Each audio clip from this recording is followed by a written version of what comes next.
40 minutes très suivi sur la Nouvelle-Calédonie et qui nous permet de lancer un groupe de réflexion sur les événements en cours. L'idée du 40 minutes, c'est de s'inscrire dans le temps long. Notre devise, c'est faire long et chiant pour pouvoir justement reconstruire un décor doctrinaire loin des bruits de fond. Et puisque nous sommes dans une séquence législative sur le sujet de ce soir un peu en suspens, que ce sujet va être très discuté pendant l'échéance présidentielle, il nous a semblé intéressant d'en parler avec des grands témoins. Euthanasie et suicide assisté restent proscrits par la loi Leonetti de 2005 prévoit l'interdiction de l'acharnement thérapeutique, néanmoins, pour éviter le prolongement des souffrances. Alors, est-ce que c'est suffisant? Doit-on légaliser l'euthanasie ou assiste-t-on, comme l'avance par exemple Michel Houellebecq dans une tribune très défavorable dans le Figaro, à un renversement anthropologique? C'est une discussion qui traverse toutes les familles et avec Fabienne, nous invitons nos deux grands témoins, le docteur Étienne Charosset. Vous êtes médecin en unité de soins palliatifs dans une maison médicale, et Pierre Juston, à qui on va donner maintenant la parole, qui est délégué de l'association pour le droit à mourir dans la dignité. Pierre, tu es aussi membre du bureau national de cette association. Alors, on te connaît comme un militant infatigable de la question laïque, mais dans quelle mesure cette question a trait à la laïcité? Pierre Juston. Alors, merci beaucoup, Jean-Marc, de me donner la possibilité donc d'expliquer cet élément qui souvent est mal compris. Je voudrais simplement rappeler 3 points qui répondront à cette question.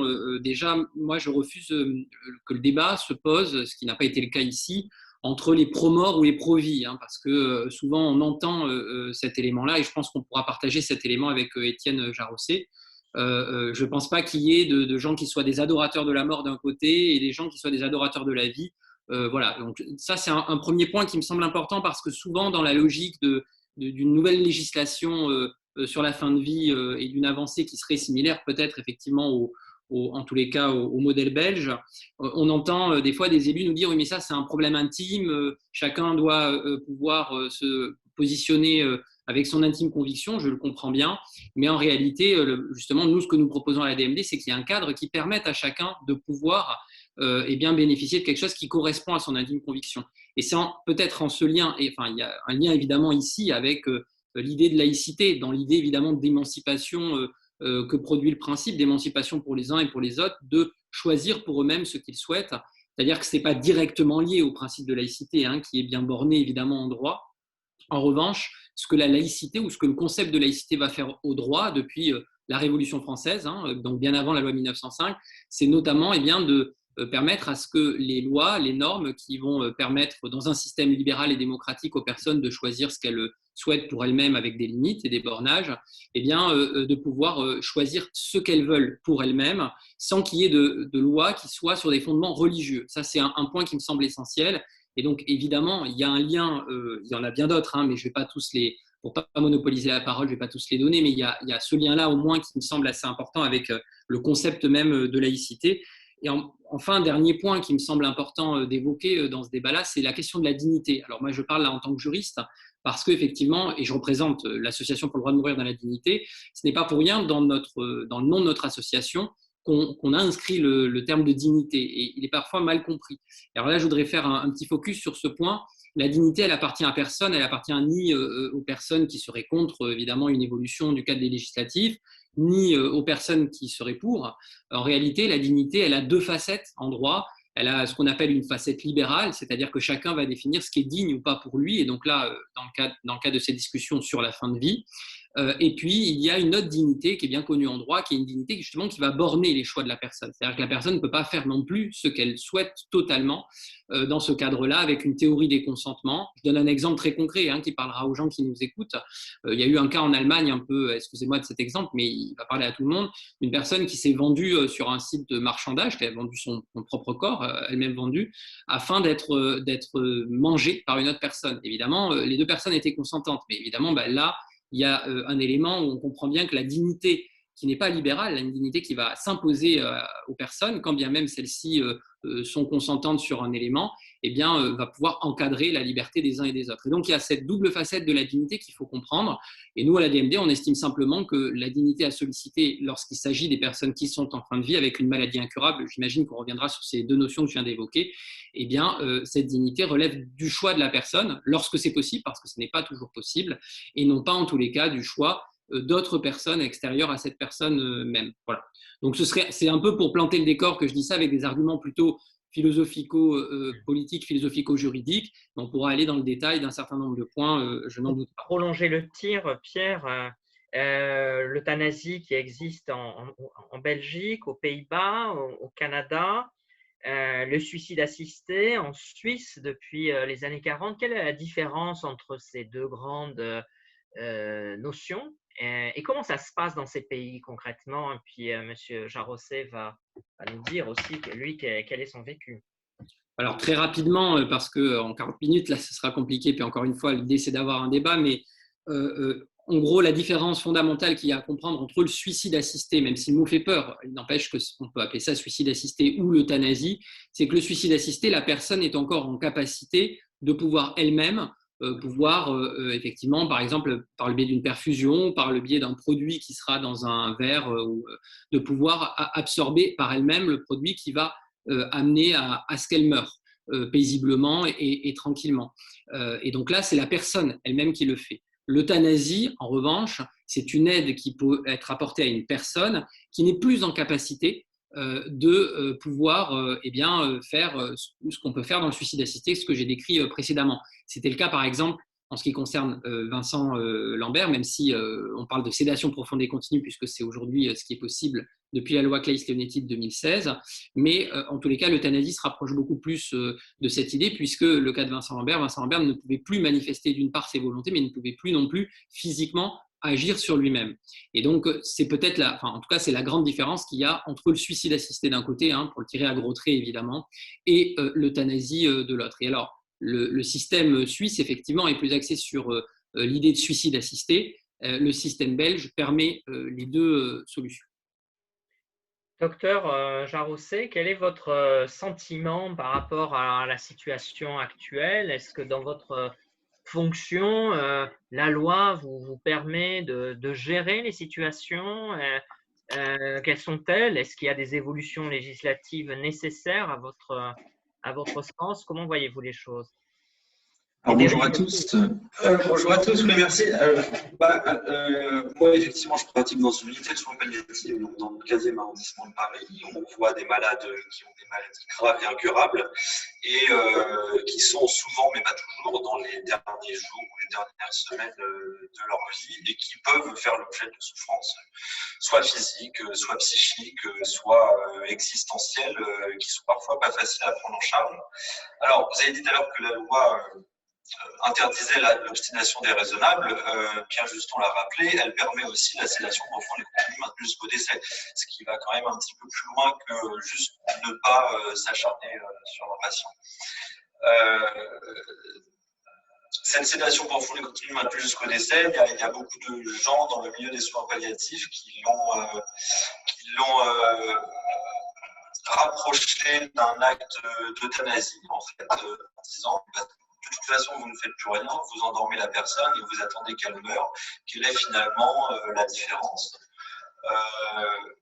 Il y a 3 cas dans lesquels cette sédation elle peut être demandée. Un patient n'est pas forcément inconscient, en fait, il peut demander à être sédaté jusqu'à son décès. Soit parce qu'il considère que sa souffrance est insupportable et réfractaire à tout traitement, soit parce qu'ils demandent l'arrêt d'un traitement de suppléance vitale, donc souvent ce sont des dialyses ou des ventilations, on appelle des ventilations non invasives, des gens qui sont dépendants d'une machine pour respirer. Ils demandent à arrêter cette machine et en arrêtant cette machine, ils ont le droit à être sédatifs jusqu'à leur décès. Et le troisième cas, c'est effectivement quand le patient est inconscient, et là, c'est l'équipe qui prend en charge le patient qui décide. Moi, à l'heure actuelle, cette loi me paraît suffisante. Elle est surtout très très peu appliquée. Enfin, sûrement pas assez appliquée. En fait, le mouvement le soin palliatif est un soin quand même vivant de la vie, quoi. On a souvent cette image des unités de soins palliatifs qui seraient des endroits avec que des gens sur leur mort, dans leur dernier souffle, etc. Non, l'unité de soins palliatifs, il y a beaucoup de vie. Les patients nous parlent, communiquent beaucoup, et finalement, ce sont des lieux où il y a beaucoup de vie. Donc, quand on est dans cette. Quand on voit ce qui est possible dans cette partie de la vie qui est très particulière, où on vous dit que vous allez mourir, mais vous n'êtes pas encore mort, où on cherche un sens à tout ça et on a toujours du mal à mettre du sens là-dessus. Quand on va dans une unité de soins palliatifs, on se rend compte qu'il peut y avoir du sens à ce moment-là. Même dans ce moment qui paraît pourtant complètement absurde. Et je pense que c'est pour ça, en partie pour ça, que la loi n'est pas, en tout cas, si souvent appliquée que ça. C'est qu'il y a une espèce de recherche toujours de ce qui peut maintenir dans la vie. Même si, évidemment, ça ne sert à rien, je suis tout à fait d'accord avec Pierre Juston, de confronter les pro-morts et les pro-vie, c'est pas du tout le sujet, mais je crois que l'expérience de soins palliatifs, c'est vraiment ça. C'est l'expérience du maintien de la vie malgré l'échéance qui arrive. Et à nous de mieux informer les patients, je pense, hein, surtout sur cette loi. La plupart du temps, on se rend compte que les patients ne sont pas informés de leurs droits. Je crois que c'est surtout ça le point. Docteur, on va vous reprendre dans quelques secondes parce qu'on a un petit problème de son. On vous entend très mal. Vous êtes déjà un peu dans l'au-delà. Donc, on va redonner la parole à Pierre et puis on revient avec vous un instant peut-être avec un petit réglage. Pierre, allez plus loin dans l'euthanasie comme en Belgique, mais en même temps, il y a une évaluation qui porte sur 2700 personnes, 2700 cas d'euthanasie, avec des évaluations assez critiques finalement sur la pratique en Belgique, sur des processus qui ont trait à l'indépendance des médecins, des rapports relativement concis pour justifier ces cas. Est-ce qu'il n'y a pas des possibilités de dérive dans le cas de nos amis belges, ou si la loi française a évolué, si on tient compte aussi de la pression sociétale? On peut imaginer aussi que des gens qui seraient tentés de poursuivre un parcours par des soins pourraient se dire, dans un certain contexte sociétal, bon, bah, je me laisse partir parce que finalement, ou ça coûte trop cher, ou j'ennuie tout le monde, etc. Est-ce qu'il n'y a pas une forme de… est-ce qu'il n'y a pas un risque à ce niveau-là, à ton sens? Alors, il faut brancher ton micro, toi, en revanche. Pardon. Il y a deux questions bien différentes et bien connues. Sur la première question, j'imagine que tu fais sans doute référence à l'étude de l'Institut européen de bioéthique. Oui.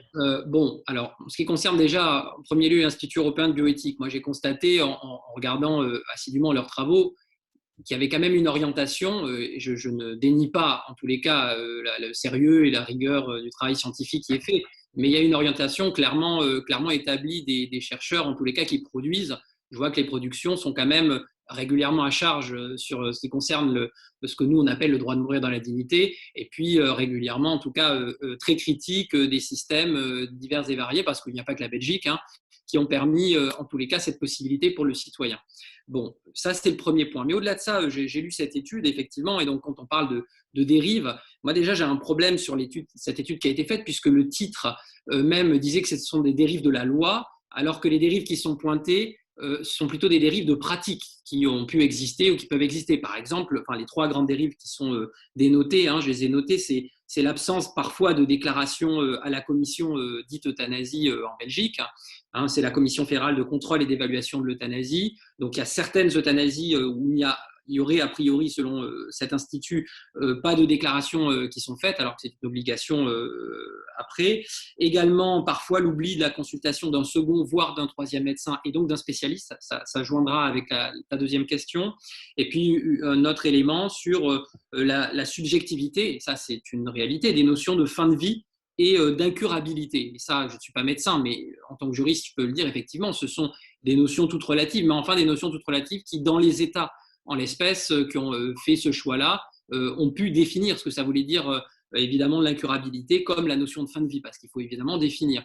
Moi, là où je ne suis pas d'accord avec Étienne Jarosset tout à l'heure sur le fait que la loi Claeys-Leonetti soit suffisante. Déjà, là, je suis d'accord avec lui sur le fait qu'elle soit mal appliquée et qu'elle ne soit pas appliquée parce qu'il n'y a pas suffisamment de formation et de connaissances du milieu médical là-dessus, y compris des soins palliatifs qui font un travail formidable, mais qui, quand même, je dois le dire là-dessus, ne sont pas contradictoires avec une législation sur la fin de vie. Hein. Le système belge fonctionne très bien, en tout cas les soins palliatifs, il y a beaucoup plus de moyens dans le système belge que dans le système français. Et nous, à l'ADMD, nous demandons un accès universel aux soins palliatifs. Ça reste un choix parmi tous les choix qui pourraient s'offrir aux citoyens.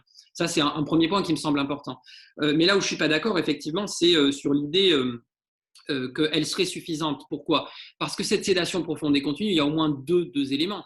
C'est le premier, qu'elle se fait dans la phase d'agonie de la personne, c'est-à-dire dans vraiment les dernières heures où la personne va a priori décéder ou dans les derniers jours. Et donc, on permet cette sédation profonde et continue qui va l'endormir.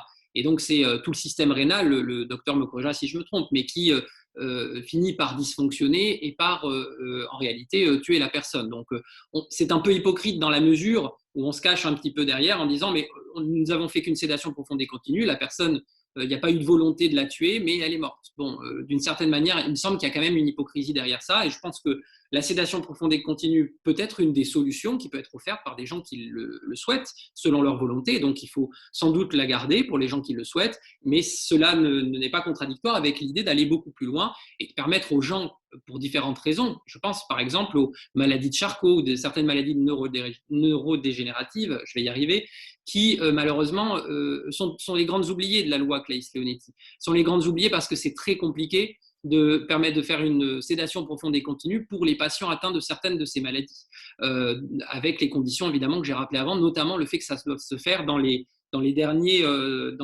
jours. Dans les dernières heures, pardon, excusez-moi.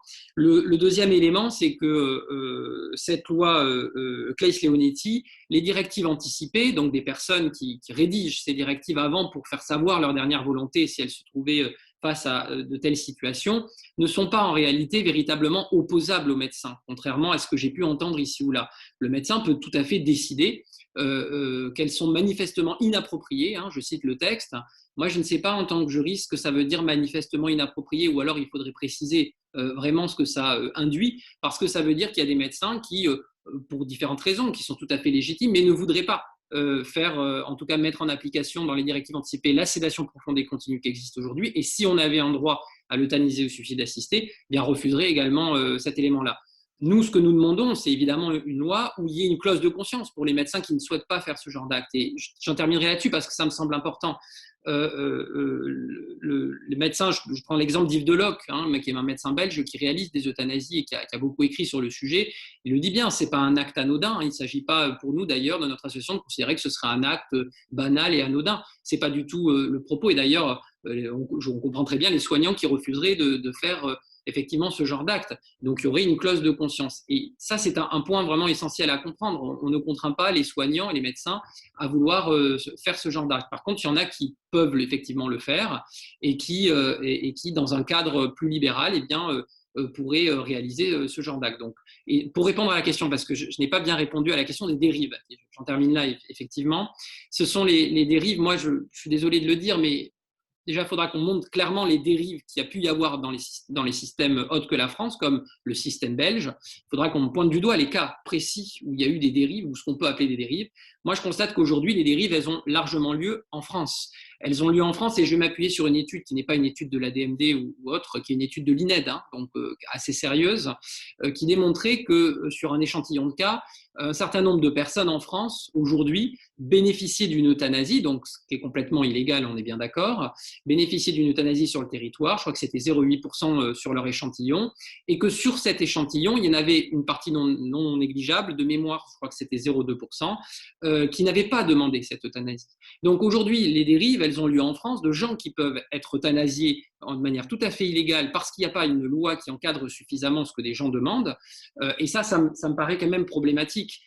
Si on avait une loi qui encadrait justement les demandes de personnes qui voudraient bénéficier avec leur directive anticipée d'une euthanasie ou d'un suicide assisté, eh bien, je ne pense pas qu'on aurait ce genre de dérives qui aujourd'hui ont lieu en France. Parce que nous, ce que nous disons à la DMD, ça c'est un point essentiel, nous ne sommes pas en train de définir ce qui est une bonne ou une mauvaise mort. Ou plus exactement, je dirais que la bonne mort, pour nous, c'est la mort qui a été choisie. Évidemment, on ne choisit pas toujours sa mort. Il y a des cas où on ne la choisit pas et c'est comme ça. Mais quand on peut la choisir, quand on est en fin de vie, eh bien, nous disons qu'il faut respecter tout autant la mort, en tout cas la décision de la personne qui, potentiellement pour des croyances qui sont tout à fait respectables, souhaiterait souffrir ou au contraire souhaiterait simplement être accompagnée, mais surtout pas de bénéficier d'une sédation qui l'amène à la mort, tout comme il faut respecter les volontés de personnes qui voudraient, elles, bénéficier de ce genre de dispositif. Et donc ça, c'est un point important. Nous sommes pro-choix à la DMD, et donc c'est en ce sens-là, tout à l'heure, ce que je disais entre les pro-vie ou pro-mort, moi, je pense que le débat, il doit se situer sur cet aspect-là. Alors, on va laisser répondre le docteur Jarosset. Est-ce qu'il y a une situation d'hypocrisie, de non-dit? Vous m'entendez peut-être mieux là. Un tout petit peu mieux, mais c'est un lointain. Mais allons-y. Je suis sur le micro de l'ordinateur, je vais me rapprocher. Non, l'hypocrisie, moi je ne crois pas parce que j'ai fait des sédations profondes et continues maintenant jusqu'au décès. Je n'ai pas l'impression d'euthanasier les gens, en tout cas c'est pas mon intention. Alors peut-être que je me mens, mais en tout cas on en discute quand même beaucoup de ces situations-là en équipe et justement on essaye de bien avoir les idées claires. Pour ce qui est de la phase d'agonie dont vous avez parlé, en fait, la loi dit que le pronostic soit à court terme. Un pronostic à court terme, vous êtes juriste, vous savez bien qu'on ne sait pas trop ce que c'est, d'autant que nous, on se tient à ne jamais donner de pronostic aux patients et à leurs proches, parce qu'on ne sait jamais quand les gens vont mourir. Donc un pronostic à court terme, c'est toujours un petit peu difficile à savoir quand est-ce que ça va arriver, et ce n'est pas forcément les dernières heures, effectivement, ça peut être les dernières semaines de vie, mais j'imagine mal comment une loi sur l'euthanasie pourrait éviter d'avoir un tel critère sur le court terme, à discuter. Et pour ce qui est des patients, évidemment, la maladie de Charcot est une maladie absolument terrible et qui est l'exemple paradigmatique pour lequel ça doit se discuter, ce genre de choses. Moi, la plupart des sédations que j'ai faites, c'était pour des patients qui avaient la maladie de Charcot, justement, qui étaient dépendants de leur machine, ce que je disais tout à l'heure, dépendaient de leur machine pour respirer, ne voulaient plus dépendre d'une machine pour respirer, et donc ont bénéficié d'une sédation maintenue jusqu'à leur décès. Les dérives, voilà, effectivement, est-ce que c'est des dérives de la loi, est-ce que c'est des dérives des pratiques, on ne sait pas trop, il faudrait creuser un petit peu plus. Moi, je juste sur le fait que, en fait, quand on crée un droit pour une certaine partie de la population, surtout celui de demander l'heure de sa mort, comment on ne pourrait pas comprendre que les personnes qui ne sont pas initialement concernées par la loi devraient eux aussi bénéficier de ce droit, qui est présenté comme l'ultime choix, l'ultime liberté. Donc, je vois mal comment la frange de la population qui ne serait pas initialement concernée par la loi ne finirait pas par demander à ce que cette loi la concerne elle aussi, puisque en fait tout le monde a le droit de mourir dans la dignité, effectivement. Donc, moi c'est surtout ça sur quoi j'ai envie d'alerter, c'est le choix. Effectivement, on est dans une société où on veut choisir, on veut s'auto-déterminer en tant qu'individu, mais est-ce que s'auto-déterminer en fonction de son utilité, sa place dans la société, je suis vieux, je suis handicapé, je suis malade chronique, là je l'entends tous les jours, je pèse sur mes proches, je suis un poids, je suis inutile. Moi, c'est de cette dérive-là que je me méfierais plus. Voilà un petit peu ce que je voulais dire. Alors Fabienne, qui est militante à un territoire de progrès, qui s'intéresse beaucoup à ces sujets, qui a réalisé la petite revue de presse qui est dans la partie commentaire, quels pourraient être les termes du débat dont pourrait s'emparer ce mouvement social-démocrate, un débat qui va compter pendant l'élection présidentielle? Fabienne. D'abord, merci de me donner la parole. Et c'est vrai que c'est un sujet qui me touche. Non pas que j'ai vécu ça pour mes proches, mais j'ai vécu ça dans ma vie professionnelle, puisque j'étais ergothérapeute et j'ai travaillé pendant 25 ans auprès de personnes polyhandicapées, infirme moteur cérébral, maladie de Charcot, Corey de Huntington, enfin toutes ces pathologies ou suite de coma sévère, voilà. Et pour être totalement honnête avec vous, la difficulté de vie d'un certain nombre de personnes aujourd'hui, et depuis longtemps, depuis que ces personnes survivent, eh bien, ce sont des vies difficiles. Ce sont des vies difficiles pour les familles. Et ça m'est arrivé, comme à mes collègues, parfois de nous dire mais qu'est-ce qu'ils ont foutu en réa d'avoir laissé survivre des personnes comme ça. Donc, moi, la loi Néonetti, j'y suis totalement favorable. Je pense qu'elle est méconnue et que seuls les médecins finalement formés aux soins palliatifs se sentent compétents, sont compétents sur ce sujet-là. Donc, je pense qu'il y aurait dans les cursus de formation médicale de façon générale, certainement à approfondir la formation sur ce sujet-là. Est-ce qu'il y a une marche supplémentaire à franchir au-delà de la mise en œuvre de cette loi? Alors, il y a, je pense que la population ne s'en rend pas compte, mais il y a des dizaines et des centaines de milliers de personnes qui vivent avec les maladies dont je viens de parler. Je sais que sur la paralysie cérébrale, il y avait 3000 personnes, ne serait-ce qu'en Bretagne, atteintes de ces pathologies-là. Et moi, j'étais spécialiste auprès des personnes les plus lourdement polyhandicapées. Et puis, j'ai été le témoin de personnes qui ont mis fin à leur jour. J'ai reçu le témoignage d'un papa qui avait donné la pilule de fin de vie à son fils parce qu'il lui réclamait depuis des mois et des années. Voilà, ça c'est aussi le monde réel. Aujourd'hui, légiférer là-dessus. Il y a un cadre, les directives anticipées, ça existe. Alors voilà, les directives anticipées, en vrai, les gens ne s'en saisissent pas. Donc je pense qu'on ne peut pas faire un parallèle entre une statistique que l'association ADMD donne souvent et qui pour moi est fausse. 94% des Français qui seraient favorables à l'euthanasie. Ce n'est pas du tout dans ces modalités-là.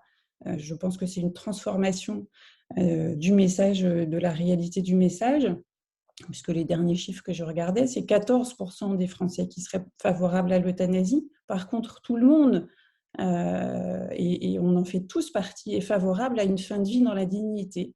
Et en fait, ce qui se passe, je le crois, c'est qu'il y a des moyens très importants qui sont déployés par votre association, avec des militants très engagés, avec vraiment beaucoup de moyens qui sont mis pour aller convaincre de cela. Et c'est tout à votre honneur de vous battre pour vos convictions. Ce que je vois sur les médias, c'est que les voix contraires, elles n'existent pas, pour deux raisons. C'est que, par exemple, Philippe Pozzo di Borgo, qui a écrit une tribune, eh bien, il est aussi dans un état de santé qui ne lui permet pas d'aller militer, faire de la politique, etc., enfin, porter son message, que les soignants sont des gens prudents, qui gardent avec beaucoup d'importance la question du secret professionnel. On est modéré, enfin, voilà. Et du coup, je pense que les éléments et la communication pour et les éléments et la communication contre ne sont pas à la même échelle. Et moi, ce que j'attends de Territoire de Progrès, c'est qu'on fasse ensemble un vrai travail de fond qui soit factuel pour évaluer les éléments qui tendraient à être pour et à être contre. Il se trouve que je suis allée assister il y a 2 ans à une conférence de l'association dont vous faites partie. Et j'avais posé la question de dire, mais la toute fin de vie, je pense que la loi Leonetti est suffisante. Il me semble que la demande de l'association était d'aller en amont, c'est-à-dire quelqu'un qui aurait un pronostic engagé sur une maladie incurable pourrait demander à être au suicide assisté. Moi, j'avais juste posé la question, et pourquoi ce seraient les soignants qui le feraient? Parce que lorsqu'on fait ça, on va totalement à l'encontre de toute l'énergie qu'on peut mettre pour convaincre les gens que leur vie, elle vaut la peine d'une vie. Elle vaut une vie. Et ce n'est pas des vies moins, c'est des vies. Et effectivement, l'idée, c'est de ne pas aller trop loin ou d'être trop jusqu'au boutiste, mais ces vies, elles valent la peine d'être vécues. Et pour faire un parallèle avec la question qui est très présente dans la société des femmes battues, tous les gens se disent, mais qu'est-ce qui se passe-t-il? Que se passe-t-il? Pourquoi ils ne s'en vont pas? Qu'est-ce qui se passe? Et pourquoi ils y retournent? Ou pourquoi, voilà. Et en fait, quand on se penche sur ces sujets-là, quand on ressent être en situation de faiblesse, et c'est la situation de bien des personnes en situation de handicap ou de maladie grave, eh bien, on peut être aussi totalement soumis à une pression de proches, une pression familiale, une pression... Et moi, j'ai eu à connaître des situations, et je pense que tous les services sociaux connaissent un tas de situations d'abus de faiblesse. Je veux dire, je pense que les tribunaux en sont pleins. Il y a eu des modifications de la loi sur les tutelles et les curatelles qui vont dans ce sens-là. Voilà, moi, je pense que, là, je vais vous faire part de ma conviction personnelle, c'est que légiférer pour quelque chose qui serait en amont des derniers temps de vie met en risque toute notre société.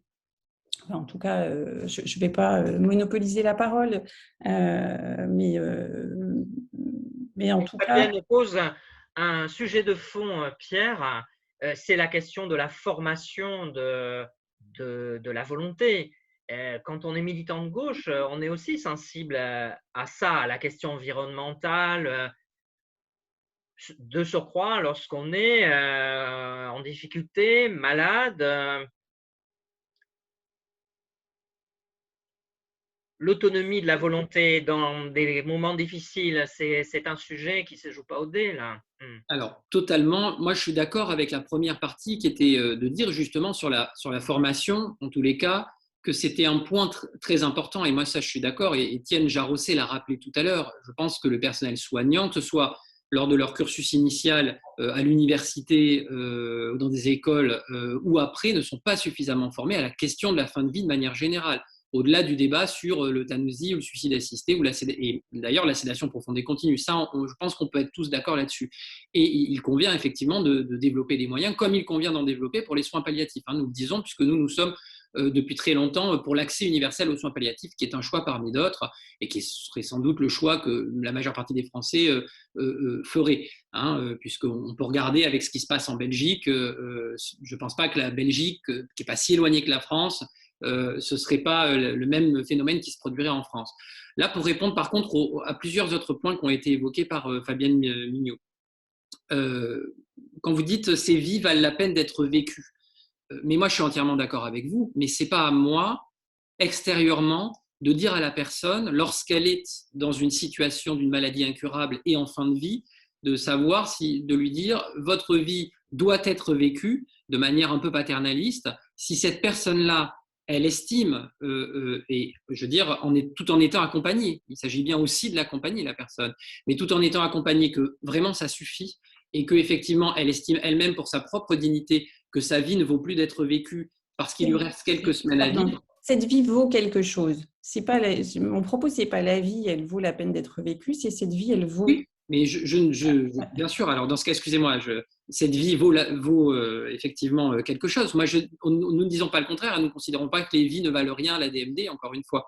Donc ça, c'est vraiment un point sur lequel je voulais revenir. Et encore une fois, ne considérons pas que la vie, c'est rien et que la mort, c'est rien non plus et qu'il y aurait une banalisation. Par contre, encore une fois, il y a un autre point sur lequel j'étais un peu étonné, c'est sur les sondages. Alors la DMD ne fait pas ses propres sondages. Les sondages sont faits par un institut qui est assez connu, qui est l'IFOP. J'étais sur une émission de radio avec Frédéric Dabi il y a quelques semaines. Frédéric Dabi, qui est neutre sur la question, disait bien que ça fait depuis 10 ans au moins, qui font des sondages très régulièrement sur la question de la fin de vie et la question de l'euthanasie, et j'y tiens bien sur l'euthanasie des personnes qui sont en situation de fin de vie. Et les Français, oui, se prononcent très, très majoritairement pour. Alors, ça peut osciller entre 89 et 96%. Je crois que c'était le plus fort taux dans un des sondages. Mais ça, c'est une réalité, c'est l'IFOP qui le fait, ce n'est pas la DMD. Je citerai un autre sondage, qui est le sondage de Lacroix, qui était, je crois, c'était 89% des personnes, et avait également fait un sondage sur les pratiquants du culte catholique, et qui était très largement favorable également et à l'euthanasie et au suicide assisté. Donc, là, sur les chiffres, je pense qu'il y a manifestement, il y a une méconnaissance. Ce n'est pas la DMD qui fait les sondages, la DMD peut en commander, mais beaucoup de sondages n'ont pas du tout été commandés par la DMD, c'est l'IFOP qui fait ces sondages. Donc ça me semble être un point quand même sur lequel je voulais revenir et qui me semble important. Et je reviens sur le premier point que je disais. Encore une fois, nous, ce que nous disons, c'est pas qu'il y aurait une bonne ou une mauvaise mort et que mourir dans la dignité, ce serait être euthanasié. Pas du tout. Nous, ce que nous disons, encore une fois, c'est que la bonne mort, c'est la mort qui est choisie par l'individu, évidemment lorsque c'est possible, parce que ça ne l'est pas toujours. Et nous disons rien d'autre. Donc, en fait, l'aspect paternaliste qui serait de dire ah ben non, la vie doit être terminée jusqu'au bout du bout du bout, y compris avec des souffrances, sachant qu'il y a des souffrances qui ne peuvent pas être soignées, des souffrances qu'on ne peut pas, sur lesquelles on ne peut pas remédier. Il y a beaucoup de cas dans lesquels, moi que je vois sur le terrain sans être soignant, de gens qui m'appellent et qui me le disent, et j'ai même certains médecins au téléphone qui effectivement me le disent également, il y a des souffrances qu'on ne peut pas soigner. Donc il y a ces personnes-là, elles existent aussi, et elles estiment que ces souffrances sont indignes pour elles-mêmes, pour leurs proches, et voilà, et donc elles souhaitent simplement bénéficier de ce droit-là. Et alors, le dernier argument, parce que tout à l'heure Jean-Marc Pasquier a cité Michel Houellebecq et le basculement anthropologique. Alors je m'excuse, j'aime beaucoup les écrits de Michel Houellebecq, qui est un écrivain brillant. En revanche, je ne suis pas du tout d'accord avec cet argument fin du monde habituel qu'on nous ressort à chaque fois qu'il y a une question bioéthique, ou à chaque fois qu'il y a une question. Le mariage pour tous, c'était un basculement anthropologique. J'en débattais encore avec quelqu'un qui effectivement m'expliquait que l'IVG était un basculement anthropologique. Je ne comprends pas ce que ça veut dire un basculement anthropologique. Enfin, je fais aussi, je lis quelques études d'anthropologie en tant que juriste pour mes travaux scientifiques. Je trouve que c'est une formule un peu toute faite, assez facile pour faire peur aux gens. Alors que Michel Houellebecq ait peur de sa propre mort, eh bien, ça le regarde et je le comprends, et il peut tout à fait lui-même, évidemment, marquer sur ses directives anticipées qu'il souhaite aller jusqu'au bout, y compris s'il a de grandes souffrances et qu'il ne souhaite pas bénéficier d'une euthanasie si le cadre évoluait, ou d'un suicide assisté, et personne ne l'en empêcherait, et il n'y aurait pas de difficulté de ce côté-là. Donc moi, c'est vraiment ce point-là que j'ai du mal à comprendre, c'est l'idée de se dire finalement, on va de manière paternaliste dire à la personne, voilà. Et alors sur les soignants, dernier point encore une fois, parce que je l'ai entendu, encore une fois, je le répète, les soignants ne sont pas obligés de pratiquer ce genre d'acte, ce qui est bien normal. De la même manière sur l'IVG, c'est le cas, il y a une clause de conscience, donc il y a une clause de conscience qui serait prévue dans la loi. Donc les soignants qui pourraient le faire, et puis les soignants qui ne peuvent pas le faire ne le font pas. Ça marche comme ça en Belgique et ça marche plutôt bien de ce côté-là. Il y a des soignants qui ne le veulent pas et qui ne le font pas, qui font jouer leur clause de conscience, et puis d'autres qui veulent bien le faire et qui le font, tout simplement. Donc en fait, on n'impose pas ça aux soignants. Et vous savez, l'euthanasie, ça vient du grec, ça veut dire belle mort. Alors je ne rentre pas dans ces éléments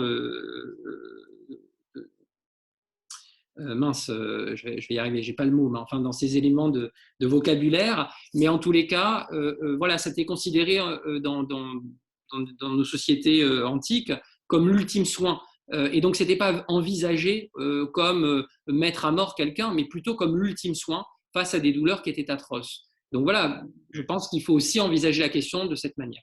Francis Foix, qui est député de la majorité, qui a assisté à ces débats. Peut-être un témoignage, Francis, sur la manière dont le législateur perçoit les choses dans ses travées, évidemment de manière très diverse, on s'imagine. Peut-être une conclusion politique aussi pour ces travaux que nous allons lancer finalement pour Territoire de Progrès.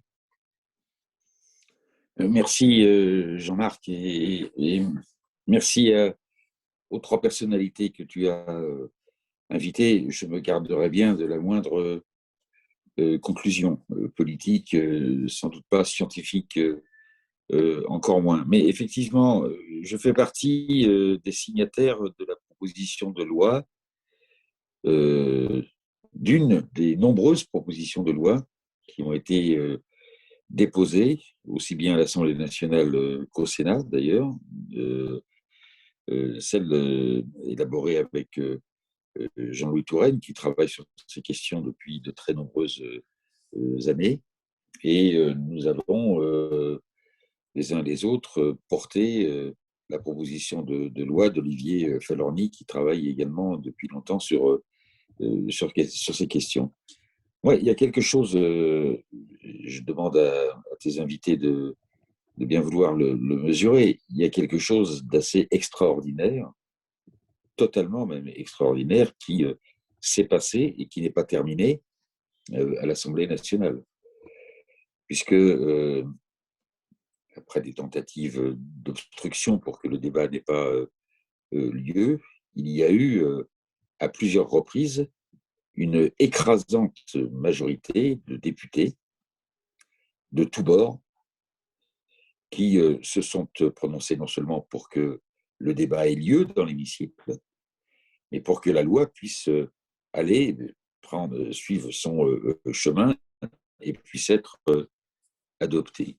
Et le dernier événement en date, c'est qu'il y a 297 députés qui se sont adressés il y a quelques jours au Premier ministre pour lui demander de créer les conditions que le débat aille à son terme. Quel sera le terme? Je ne sais pas, mais c'est un fait politique majeur, parce que je le considère comme, au fond, à la différence d'autres projets de loi qui ont suscité de très, très, très vives oppositions, des manifestations de rue, nombreuses sur plusieurs sujets, depuis maintenant presque 50 ans.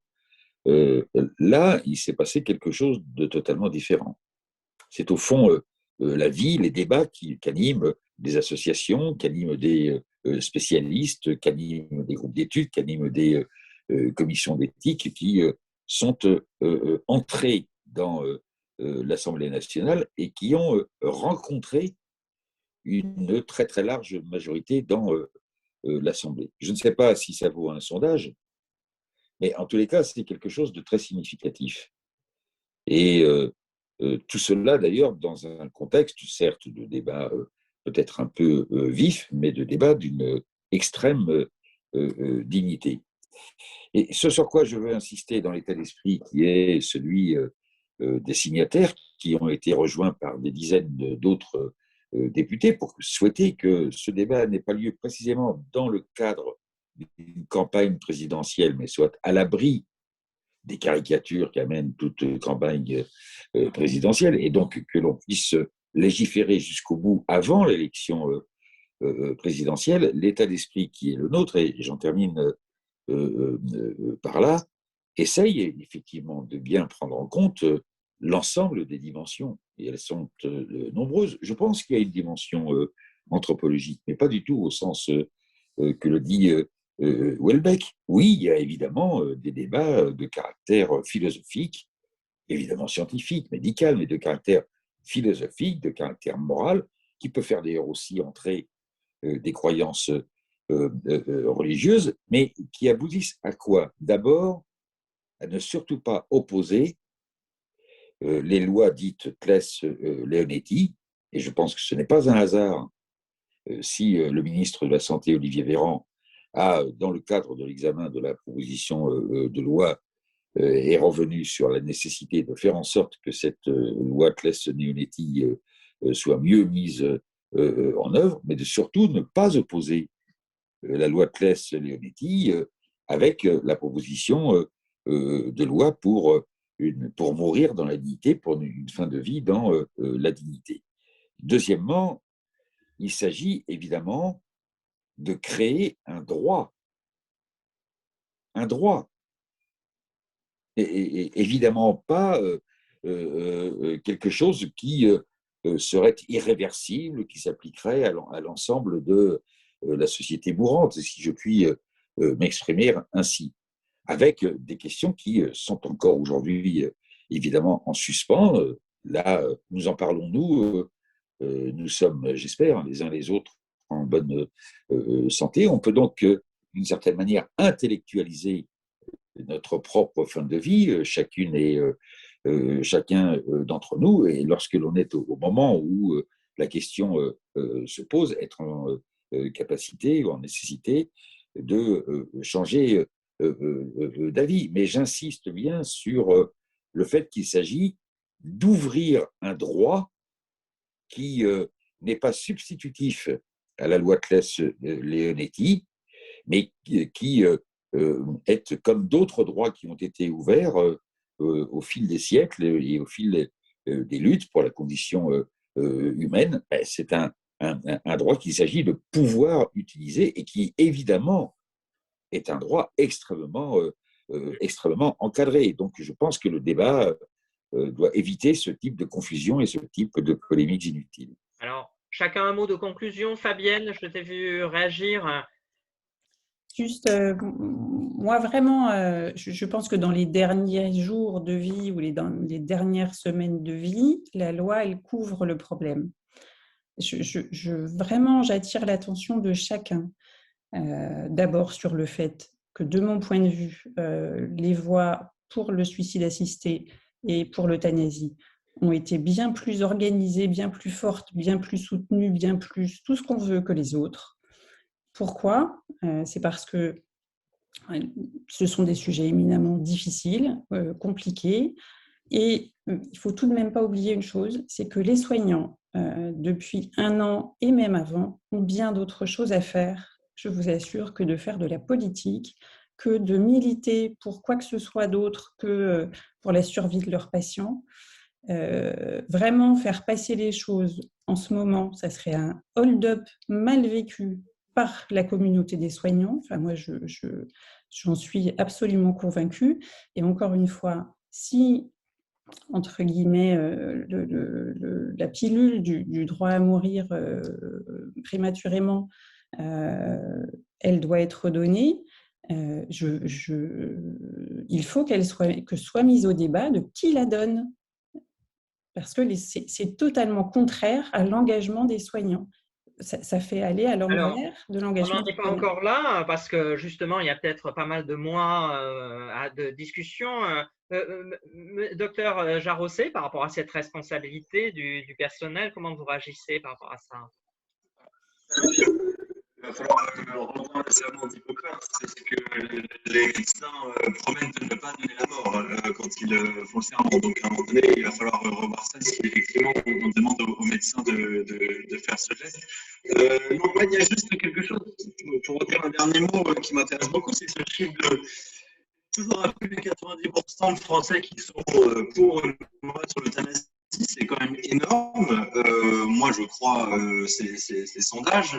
Mais demandons-nous pourquoi tant de Français voudraient une loi sur l'euthanasie aujourd'hui. Est-ce qu'il y a 200 ans, on pensait à cette idée d'euthanasie? Est-ce que c'était si prégnant alors qu'on ne pourrait pas dire qu'il y a 200 ans, on mourrait dans de meilleures conditions, sauf si on considère qu'on mourrait entouré, chez soi déjà, entouré des siens et peut-être dans une société un petit peu plus solidaire que ce qu'elle l'est aujourd'hui.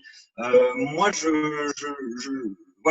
pose cette question, quoi. Est-ce qu'on se demande pas s'il faut légaliser l'euthanasie aujourd'hui parce que on est dans une société du choix individuel où la solidarité se délite un petit peu, quoi. Donc il faut pas que ce soit un succès dernier à ça. Un progrès ou un renoncement. D'accord. Voilà, moi, c'est ce que je voulais dire en conclusion. Ok. Je suis désolé, docteur, parce qu'on vous entend très mal, mais la substance du message a été entendue. On entend, Pierre, hein, une tonalité, voilà, il y a des points d'équilibre un peu différents de ce que lui que tu as exprimé, qui se sont exprimés, donc probablement de quoi nourrir une réflexion au long cours, un territoire de progrès. Là-dessus, il y a quand même ce point nodal que j'entends là, qui remonte. Oui, la directive anticipée quand on est en bonne santé, mais il y a cet entre-deux. Cette zone grise, hein, qui semble être présentée par certains comme un nouveau droit et pour d'autres comme une forme de régression ou de solution de facilité par rapport à un certain abandon. Nous sommes tous des objets sociaux et donc soumis aux influences. C'est quand même un sujet. Pierre, et tu conclus. Oui, alors je vais conclure de manière un peu personnelle en répondant quand même à deux choses qui ont été dites précédemment. Moi, je suis militant de l'Association pour le droit de mourir dans la dignité. Je ne sais pas à titre personnel ce qu'il en sera si je suis confronté, quand je serai confronté en fin de vie. Et d'ailleurs, un cadre législatif tel que nous le demandons et qui pouvait s'illustrer par la PPL d'Olivier Falorni dont a parlé Francis Choix tout à l'heure et ce qui s'est passé à l'Assemblée, permet tout à fait de changer d'avis. Hein. Il ne s'agit pas de dire à des personnes qui auraient écrit des directives anticipées 10 ans en arrière, de dire attendez, non, monsieur, vous avez écrit que dans tel cas vous voudriez ça, on va vous l'imposer. Si la personne est en capacité de dire qu'effectivement elle ne le souhaite plus, eh bien elle le dit et il ne va pas lui être fait ce qu'elle ne souhaite pas, puisque ce qui compte aujourd'hui, c'est justement d'être dans le paradigme du choix du patient. Alors j'entends ce que dit Étienne Jarosset sur la dérive individualiste de manière très large de nos sociétés et je vais même la partager sur un certain nombre de points. Mais en ce qui concerne la matière de la fin de vie et de la santé particulièrement, il me semble qu'on a fait des progrès depuis justement un certain nombre de lois où le patient n'était pas du tout au cœur du dispositif médical, c'est-à-dire ses propres choix, ses propres volontés. Et depuis la loi Kouchner ou d'autres lois qui ont pu de plus large que la question de la fin de vie, eh bien, le choix du patient était mis au cœur, évidemment, des dispositifs médicaux. Et ça me semble être important. Et nous ne disons pas que le médecin n'a rien à dire, n'a rien à voir dans un choix du patient. Il doit être là pour l'accompagner, et bien au contraire. La formation collégiale, évidemment, on n'en a pas parlé, mais ça me semble être un point, évidemment, très important. Mais il y a deux choses qui ont été dites sur lesquelles je voudrais revenir très rapidement. Donc ça, sur l'aspect individuel, mais sur l'aspect du serment d'Hippocrate aussi. Parce que le serment d'Hippocrate, si on le suivait à la lettre, qui est le serment très important des personnels soignants, tous les personnels soignants devraient travailler gratuitement aujourd'hui. Évidemment, le serment d'Hippocrate, il a été revu eu égard à un certain nombre de choses dans notre société contemporaine. Et c'est bien normal que les personnels soignants ne travaillent pas gratuitement par rapport à leur savoir. Donc, je ne pense pas que ce soit un argument de dire que, c'est mon avis personnel évidemment, mais que dans le serment d'Hippocrate, parce qu'il est indiqué qu'il ne faut pas tuer, eh bien, on pourrait effectivement que ce serait une limite à ce droit-là. Voilà. C'est pas un argument, je disais qu'il faudrait penser à le changer, effectivement. Exactement.